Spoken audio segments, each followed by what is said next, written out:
मैं हूं अंजलि और आप देख रहे हैं PRJ न्यूज। ट्रम्प की धमकी के बाद अमेरिका को खनिज देगा यूक्रेन। डील करने शुक्रवार को व्हाइट हाउस पहुंचेंगे जेलेंस्की। ट्रम्प ने जंग में मदद रोकी थी। यूक्रेन अमेरिका को रेयर अर्थ मटेरियल दुर्लभ खनिज देने पर राजी हो गया है। यूक्रेन और अमेरिका दोनों देशों के अधिकारियों ने मंगलवार को इसकी घोषणा की।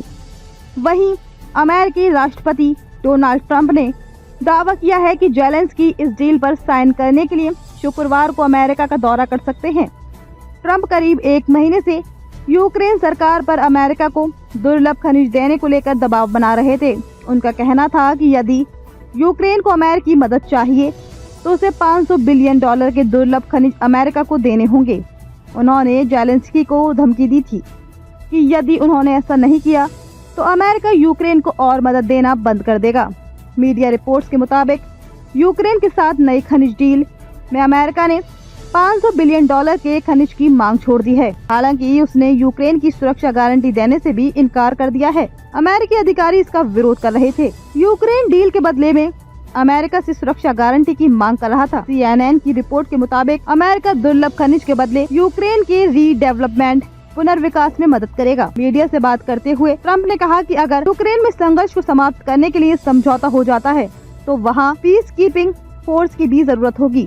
यूक्रेन के पास दुनिया के कुल कच्चे माल का लगभग 5% है। इसमें ग्रेफाइट का लगभग 19 मिलियन टन भंडार शामिल है। इसके अलावा यूरोप के कुल लिथियम भंडार का 33% हिस्सा यूक्रेन के पास है। जंग की शुरुआत से पहले ग्लोबल टाइटेनियम उत्पादन में 7% हिस्सा यूक्रेन का था।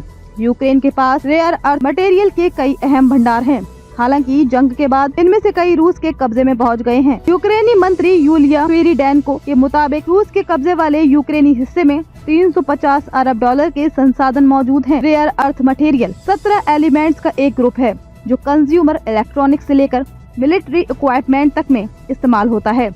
इसका उपयोग IT इंडस्ट्रीज और ऊर्जा केमिकल इंडस्ट्रीज के अलावा आधुनिक तकनीकी ऑयल रिफाइनरी में और कई अन्य इंडस्ट्रीज में होता है। रूस यूक्रेन जंग में 3 साल पूरे होने से 2 दिन पहले 22 फरवरी को अमेरिकी राष्ट्रपति डोनाल्ड ट्रम्प ने यूक्रेन को जंग के लिए दिया गया पैसा वापस मांगा था। ट्रम्प ने शनिवार को कहा, मैं सिर्फ पैसा या उसके बदले कुछ सिक्योरिटी पाने की कोशिश कर रहा हूँ। खबरों में अब तक लिए बस इतना ही। मिलते हैं फिर ऐसी की बड़ी खबर के साथ। तब तक लिए नमस्कार और देखते रहिए PRJ न्यूज। अगर आपको वीडियो पसंद आई हो तो लाइक, कमेंट व शेयर करें और हमारे YouTube चैनल PRJ न्यूज को सब्सक्राइब कर बेल आइकन को प्रेस करें।